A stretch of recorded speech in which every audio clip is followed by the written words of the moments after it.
People spend Christmas in many different places and keep it many different ways. This poem by Robert Louis Stevenson is called Christmas at Sea.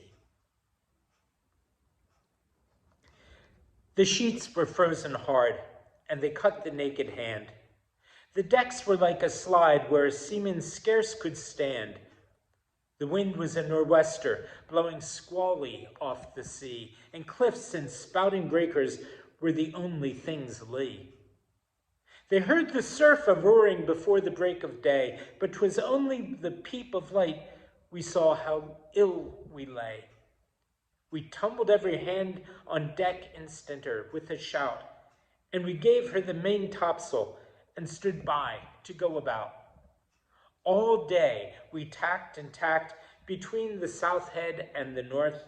All day we hauled the frozen sheets and got no further forth.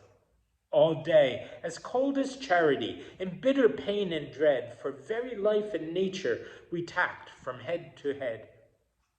We gave the south a wider berth, for there the tide raced forward, but every tack we made, we brought the north head closer aboard. So as we saw the cliffs and houses, and the breakers running high, and the coast guard in his garden with his glass upon his eye, the frost was on the village roofs, as white as ocean foam. The good red fires were burning bright in every longshore home. The windows sparkled clear, and the chimneys volleyed out, and I vow we sniffed the victuals as the vessel went about.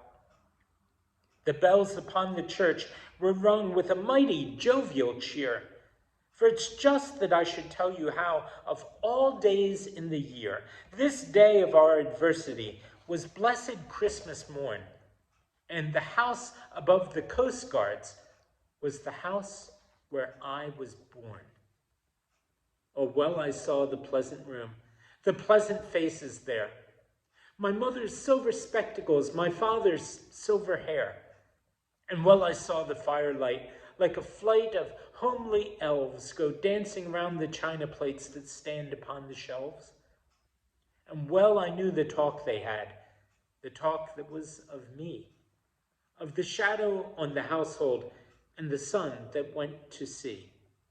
And oh, the wicked fool I seemed in every kind of way, to be here and hauling frozen ropes on blessed Christmas Day.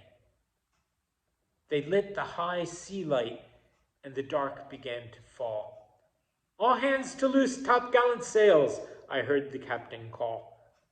But Lord, she'll never stand it, our first mate Jackson cried.